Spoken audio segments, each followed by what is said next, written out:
নমস্কার বন্ধুরা, মোহনা রান্নাঘরে আজকে দারুণ একটা রেসিপি টিপস নিয়ে এসেছি শিবরাত্রির উপলক্ষে।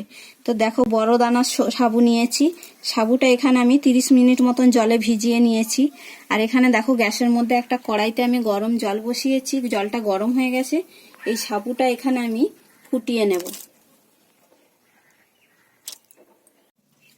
সাবুটা কিন্তু হালকা আমি সেদ্ধ করে নিয়েছি, কেন পুরোপুরি সেদ্ধ করলে কিন্তু এই দানাগুলো ঘেঁটে যাবে। এবার আমি গ্যাসটা বন্ধ করে দেবো আর গ্যাস থেকে এটা নামিয়ে নেব।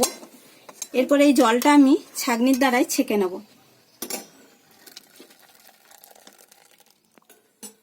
এইভাবে আমি কিছুক্ষণ ছেঁকে রাখবো। যে জলটা আছে জলটা পুরো ঝরে যাবে। সাবুটা যাতে একটার গায়ে একটা না লেগে যায় বা যাতে ল্যাট পেটিয়ে না যায়, তার জন্য আমি ঠান্ডা জল দিয়ে একটুখানি ধুয়ে নেব। তাহলে কি সাবুর দানাগুলো ঝরঝরে থাকবে। এখানে সমস্ত রকম ফল আমি কেটে ধুয়ে কুচিয়ে নিয়েছি। তো কি কি এখানে ফল নিয়েছি তো চলো তোমাদেরকে একবার বলে দিই।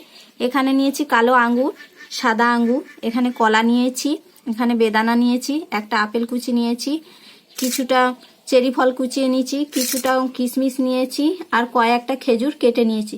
তো সমস্ত ফলগুলো আমার রেডি করা হয়ে গেছে। চলো এখানে দেখাই। আমি 1 পোয়া দুধ গরম করে নিয়েছি। দুধ যখন গরম হচ্ছিল তখন আমি এর মধ্যে 2 চামচ মতন চিনি দিয়ে দিয়েছি। তাতে কি কাঁচা চিনিটা দেবো না, কাঁচা চিনিটা গরম দুধে দিয়ে দিলে তাহলে চিনিটা মিশে গেল এর মধ্যে। তো যে সাবুটা আমি রেখেছি এখানে, সেই ধুয়ে এই সাবুটা আমি এই দুধের মধ্যে মিশিয়ে দেবো। সাবু আর দুধ মিশিয়ে নিয়েছি। এবার সমস্ত ফলগুলো আমি এর মধ্যে দিয়ে দেবো। দেখো, এইভাবে করে খাবে। যারা কাঁচা সাবু খেয়ে হজম করতে পারে না বা অম্বল হয়, তাদের জন্য এই রেসিপিটা। যদি ভিডিওটা ভালো লাগে তাহলে ভিডিওটাতে একটা লাইক করবে, চ্যানেলটাকে সাবস্ক্রাইব করবে আর কমেন্ট করে জানাবে। দেখো কত সুন্দর লাগছে দেখতে। যত সুন্দর, এটা খেতেও কিন্তু খুব সুন্দর লাগে।